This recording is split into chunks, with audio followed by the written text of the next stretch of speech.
Well, hello. This is Highway 905 out of Conway, about 5 miles out, where my grandparents always lived as I grew up. Now, this is the driveway looking out. And before I show you their house, I'll show you, this is the driveway coming through, but right beside it, this used to be a yard that was fenced in from the road out there all the way past the little barn, little red barn right in there. And there was a little teeny house that was wrapped just like the barn with this red brick tar looking paper. And it was Miss Ollie, and she didn't have a place to live. So they gave her a lifetime right to this spot.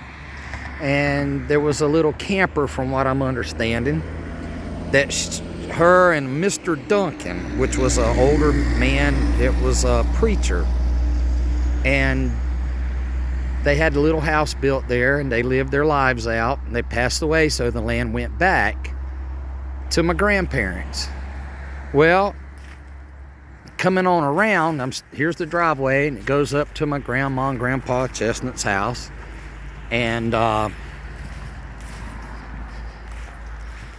when I was a kid, this was all dirt once you got up here to the yard. And there was a wooden walkway that came from the front step straight out towards where we are. And right there where there's a crepe myrtle used to be a water oak. And it turned. It had another boardwalk that met the one that would come straight towards us. And it went right out towards, straight out in here and stopped. So, because there was a driveway on the other side of that barn, and this was a circle right here that came around and went right through here and went right back out, and people could park. My grandma used to park right here. Her car kind of turned in and went to the side, and company would park out front. And by that tree over here, there's a road right here that goes on down to what they call a new barn back in the woods, which is really an old barn, but it was the newest barn at the time. And my grandpa always sat on this porch right in front of these two windows, which was grandma's bedroom.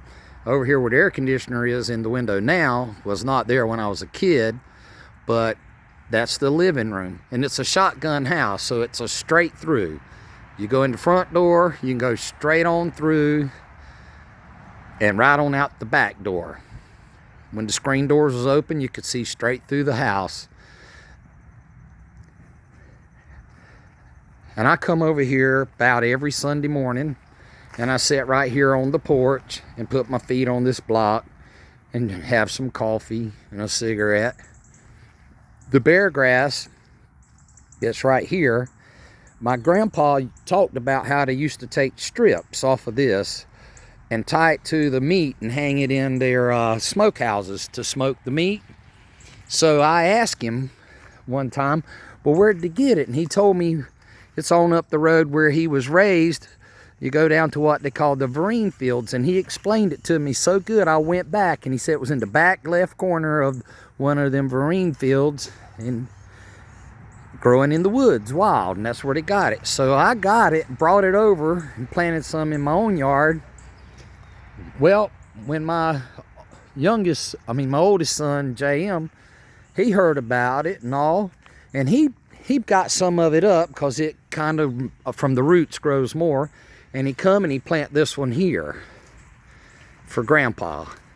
And Grandpa was sitting there on the porch, and he loved JM. I'm not lying. And he was so happy about that, and he could tell the story about the bear grass and about the Vereen fields and the coon hunting back in them areas and stuff.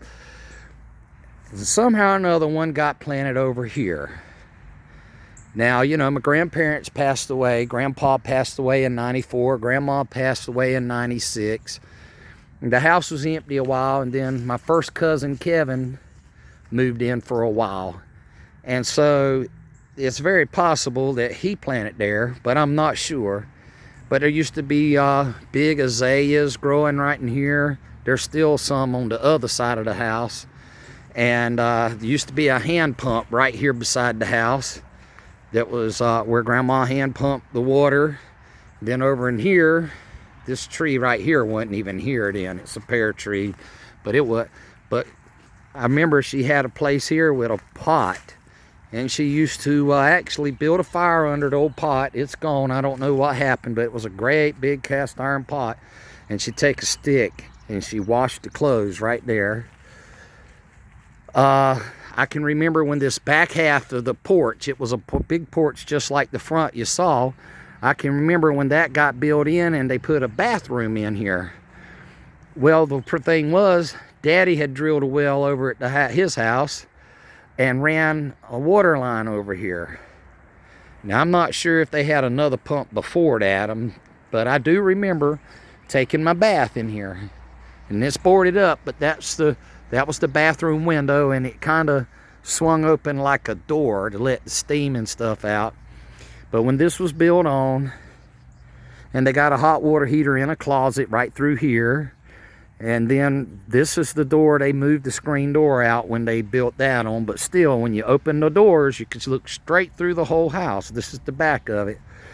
There's 2 super large deep freezers back here, and Grandma had a washing machine. But I can remember when she had finally got a washing machine, and it was sitting out here, right about where these bricks are, which is a chimney that's been torn down off the house that was built off the back, because it had 2 chimneys back then. But I remember having one here with a ringer in it. Then out here where this wood pile is and all, it was closed in, and a little chicken coop was built, like a little house where the chickens went in to sleep. Grandma got eggs and stuff. And right here, about where the corner of that tree is, a little more over, was a smokehouse where they smoked their meats and stuff years ago.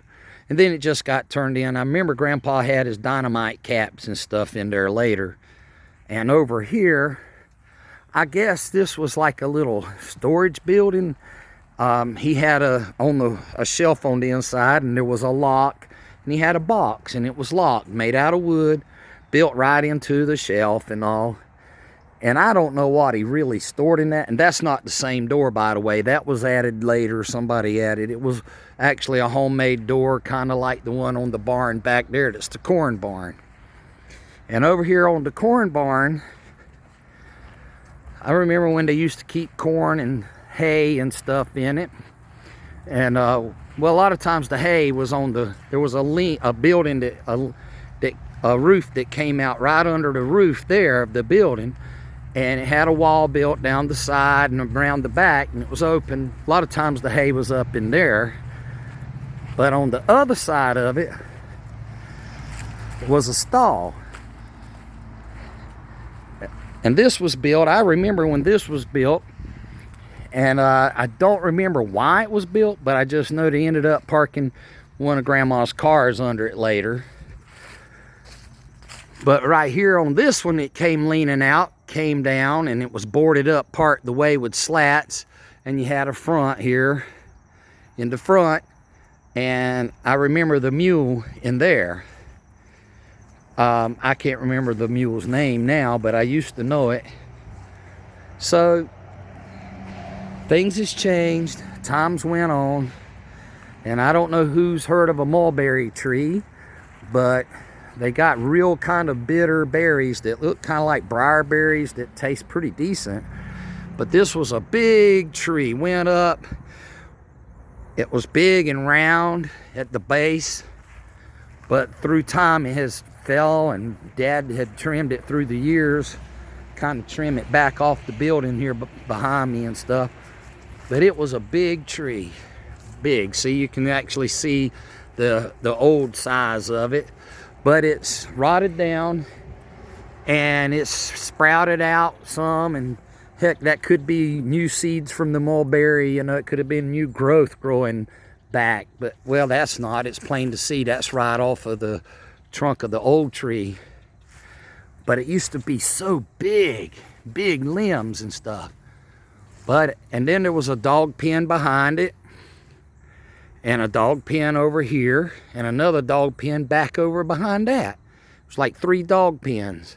But now those was, well, the one behind it was built in my lifetime, because I can remember Dad's sister, my Aunt Iris, had set a trailer up, and this was a tree right there kind of at her front door. And there was a septic system put in, and it wasn't here long and moved away, and the system, that might be, I don't know exactly where it was, but anyhow, but I can actually remember when this chair was on the front porch. And of course it got took away years ago, and he got other furniture on the porch that didn't last as long, and this one's here in the rain and it's still, I wouldn't want to sit in it. I think it's about had a bad day, but it's amazing it's been out in this weather all these years. Anyhow, I just thought I'd give a little round. But right here where you see these few poles standing and a birdhouse on one over there, there used to be a grapevine arbor that you could walk under that started way back here and went all the way, I mean way up. And I remember walking through this little building here, had a lean-to on it that came out to this pole, a roof. And my grandpa was a little taller than I am. But there were, you know, the board that sat on here that went across to the other one that's gone. And every time Grandpa had put his wheelbarrow under here, it didn't matter where you were on the property here, oh, he'd hit his head on it. He'd bump his head and holler, and it happened all the time. But anyhow, things are changing.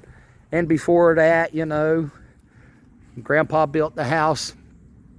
This was all probably field, I don't know. But the new barn is way back in the woods over there.